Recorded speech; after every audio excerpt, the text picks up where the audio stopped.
Article 1669.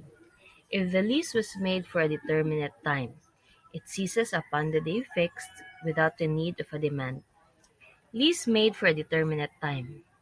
When the lease is for a definite period stipulated in a contract of lease, the lease terminates on the day fixed without the need of a demand or notice to vacate and return possession.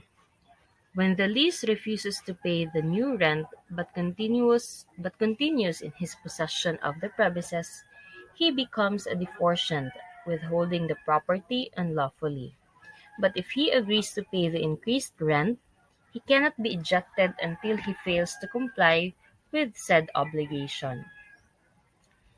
The continuous possession of the leased premises after the end or expiration of the time fixed in the contract, with the acquiescence of the lessor, constitutes an implied renewal of the lease, not for the period of the original contract, but for the time established in Articles 1682 and 1687, so that if rentals were stipulated to be paid monthly, the new lease is deemed to have been renewed from month to month and may be terminated each month upon demand.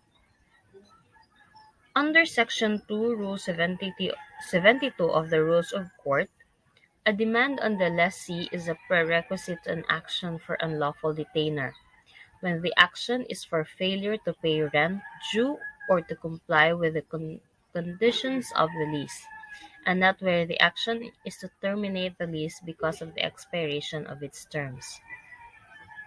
In a contract of lease of urban property for an indefinite period, a notice to increase the rent is equivalent to a notice of the termination of the contract.